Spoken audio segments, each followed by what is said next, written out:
The library was always quiet. Mrs. Eleanor Brooks had been sitting at the same desk for 30 years, helping patrons with research and managing the collections. A 68-year-old woman with glasses and a kind smile. Everyone knew her as the sweet elderly librarian, until that Tuesday when 6 armed terrorists entered the library. That's when everyone realized Mrs. Brooks wasn't just a book-loving woman, but a lethal agent who had worked as a covert operations specialist for the CIA for 25 years. Welcome to the Human Stories. Before we begin this incredible story of hidden identity and unexpected heroism, tell me in the comments which city you're watching from today. And if you believe stories like this deserve to be heard, hit that subscribe button. These stories must not be forgotten. Riverside Public Library was the heart of the small town of Millbrook, Maine. The Victorian-style building, constructed in 1892, had been serving the same purpose for 127 years, and for the last 30 years Eleanor Brooks had been the director of this library. Mrs. Brooks was 68 years old, medium height, silver-haired, always dressed neatly and orderly. The blue eyes behind her glasses were always kind, always patient. Her hands trembled slightly, and she used a cane when walking. She was the perfect example of the classic elderly librarian image. The townspeople loved Mrs. Brooks dearly. She helped researchers find obscure documents, assisted students with their thesis work, and guided elderly patrons to large print novels. She never raised her voice, never showed impatience, always acted with understanding. Mrs. Brooks is an angel, the townspeople would say. We don't know what this library would do without her. Eleanor Brooks had come to Millbrook in 1993. She was 38 years old then, unmarried, a woman with perfect references. She had described her previous job as federal government, administrative work. No one asked for details, no one was curious. For 30 years, Mrs. Brooks had been a perfect librarian. She never took time off, never got sick, never caused problems. She had adapted the library to digital systems, expanded the research collection, organized lecture series and book clubs for adults. Her domain was the reference section and research assistants. Professors from nearby colleges would come to consult with her about historical documents. Graduate students relied on her expertise for finding specialized sources. Local historians considered her an invaluable resource. Mrs. Brooks's office was at the back of the library, shelves full of reference materials, an old wooden desk, a computer, and a few certificates on the wall. Library science diploma, public administration certificate, research methods training, they all looked normal, but no one knew that Mrs. Brooks had a secret room in her house, in the basement, behind the bookshelves. In that room were different certificates: advanced combat training, covert operations specialist, counterintelligence expert, and at the top, CIA 25 Years of Service Award. Eleanor Brooks had served in the CIA from 1968 to 1993, under the code name Agent Nightingale. 25 years, 47 countries, 89 successful operations. She was one of the most lethal female agents of the Cold War. But in 1993, she had retired, wanted a normal life, and became a librarian. She had completely left her past behind. Until that Tuesday afternoon, 2:30 p.m., the library was in its typical quiet afternoon state. Mrs. Brooks was at the reference desk, helping Professor Martinez from the local college find documentation about 19th century maritime trade routes. At nearby tables, graduate students worked on their laptops, elderly patrons read newspapers, and a few researchers browsed through historical archives. "Mrs. Brooks, you're incredible," Professor Martinez said. "I've been looking for these shipping records for months. How did you know exactly where to find them?" Mrs. Brooks smiled modestly. 30 years of practice, Professor. Once you understand how information is organized, everything has its place. The university should give you an honorary doctorate. Your knowledge of historical sources is remarkable. You're too kind. Is there anything else I can help you find? At 2:45 p.m., the library's front door opened with more force than usual. 6 men entered, dressed in dark clothing, moving with purpose. Mrs. Brooks noticed immediately their walk was wrong. Too coordinated, too alert, scanning exits and corners. The first man approached the circulation desk where young librarian Rebecca was working. "Excuse me, we need everyone to remain calm and stay exactly where they are." Rebecca looked up, confused. "I'm sorry, are you with building maintenance? We weren't expecting." The man pulled back his jacket, revealing a weapon. "This is not a discussion." The other 5 men spread throughout the library, positioning themselves strategically. Professor Martinez looked up from his documents, alarmed. Graduate students stopped typing. The elderly patrons looked confused and frightened. "Ladies and gentlemen," the leader announced, "this library is now under our control. Remain seated, remain quiet, and no one will be harmed. We are looking for specific documents in your archives." Mrs. Brooks remained calm at the reference desk, but every sense went into high alert. She recognized the accent, Eastern European, possibly Bulgarian. Their tactical positioning suggested military training. This wasn't a random robbery. "What kind of documents?" Mrs. Brooks asked politely, standing slowly with her cane. The leader looked at her dismissively. "Sit down, grandmother. This doesn't concern you." Mrs. Brooks smiled kindly. "I'm the head librarian. If you're looking for documents, I'm the person who can help you find them most efficiently. We don't need help from an old woman." Behind her glasses, Mrs. Brooks's blue eyes shifted slightly. Cold calculation replaced warm kindness, but her voice remained gentle. "I see. And what happens if you can't find what you're looking for?" The terrorist leader grew impatient. "Old woman, sit down and be quiet, or what?" Mrs. Brooks interrupted softly. "You'll threaten a 68-year-old librarian. How very brave of you." One of the terrorists laughed. "Look at this old bird. She thinks she's tough."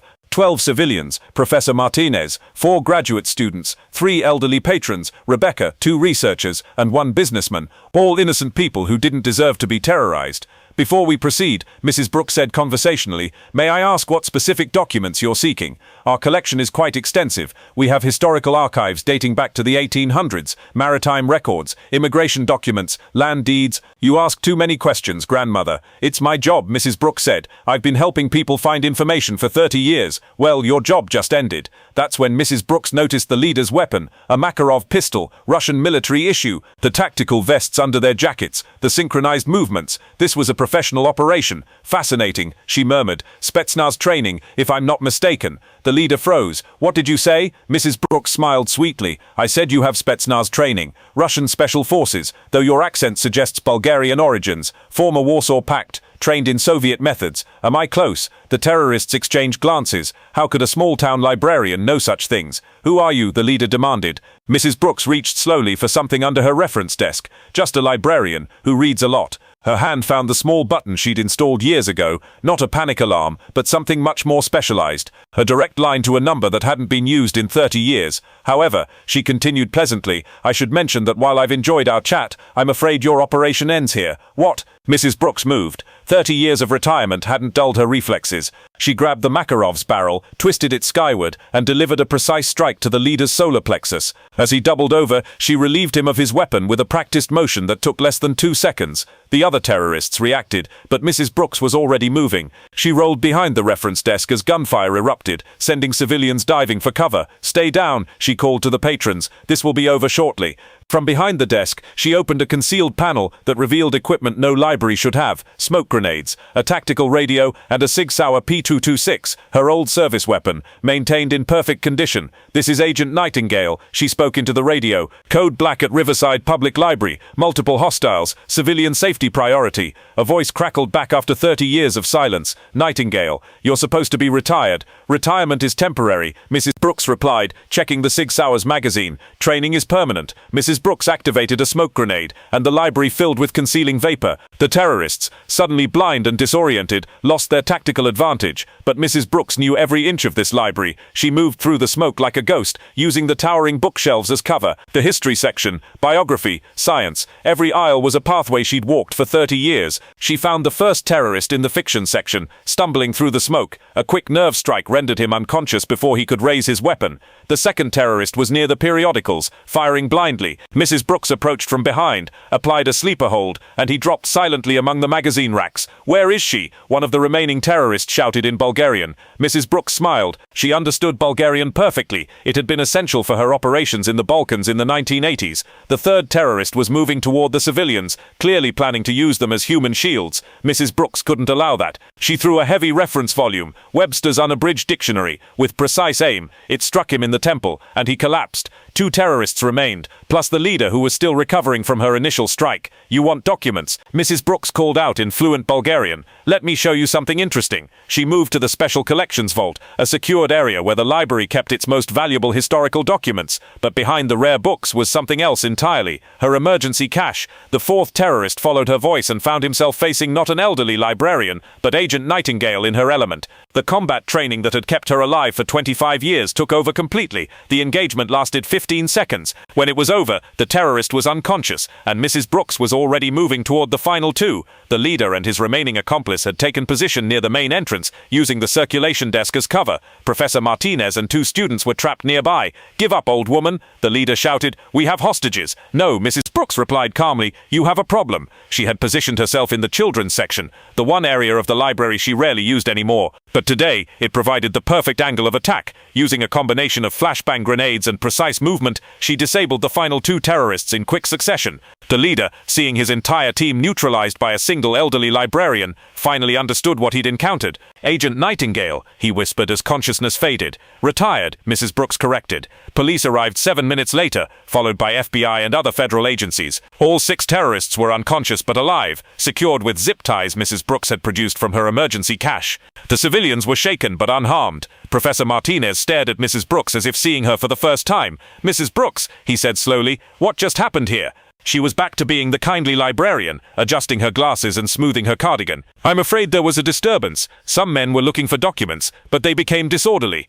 Disorderly." Rebecca stared at the unconscious terrorists. "Mrs. Brooks, you fought them off single-handedly." "Nonsense, dear. I simply made use of available resources." FBI agent Collins approached. She was young, serious, and clearly recognized Mrs. Brooks from classified files. "Ma'am, we need to debrief you." "Of course, but first, let me help these patrons complete their research. Professor Martinez still needs those shipping manifests." Agent Collins looked incredulous. "Ma'am, you just neutralized a 6-person terrorist cell." Mrs. Brooks smiled. "Yes, and now I need to get back to my regular duties. Professor Martinez has been very patient." "Mrs. Brooks," Professor Martinez said quietly, "who are you really?" She looked at him with those same kind blue eyes that had helped thousands of patrons over the years. "I'm exactly who I've always been, Professor. Your librarian." The following Tuesday, the library reopened. The bullet holes had been repaired, the damaged books replaced, and everything returned to normal. Mrs. Brooks was at her usual position at the reference desk. Professor Martinez was her first visitor. He approached cautiously, carrying a thick folder. "Mrs. Brooks, I've been doing some research."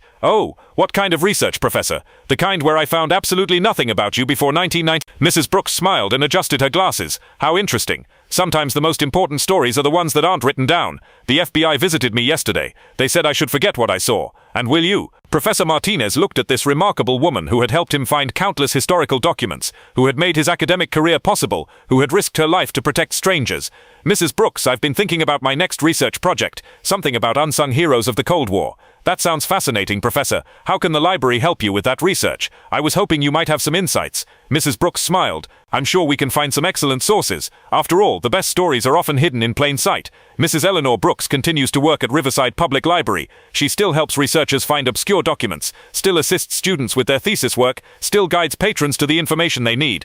The incident with the terrorists never made national news. Official records show that a coordinated law enforcement response neutralized the threat. Mrs. Brooks's name appears nowhere in the reports. But the people who were there that day know. They understand that their quiet librarian is someone extraordinary. Professor Martinez dedicated his next book to the librarians who preserve not just our books but our safety. The graduate students speak of Mrs. Brooks with reverence that goes beyond academic respect, and Mrs. Brooks continues her work, knowing that the most important service isn't always visible. For 30 years she protected classified information around the world. Now she protects something equally valuable, the quiet pursuit of knowledge in a small-town library. Because the greatest protectors don't wear uniforms or carry badges. Sometimes they wear cardigans and reading glasses, and their weapons are wisdom, experience, and an absolute commitment to defending what matters most. Eleanor Brooks, Mrs. Brooks, Agent Nightingale, librarian, CIA operative, guardian of knowledge. All the same woman, all the same story. Have you ever encountered someone like this? Someone who appeared ordinary, but had an extraordinary past? Share in the comments, because at The Human Stories, we believe that real heroes hide in the most unexpected places. If you like this story, subscribe and share. Stories of people like Mrs. Brooks deserve to be heard. See you in the next story. Until then, pay attention to the librarians who help you find what you're looking for. They might be guarding more than just books.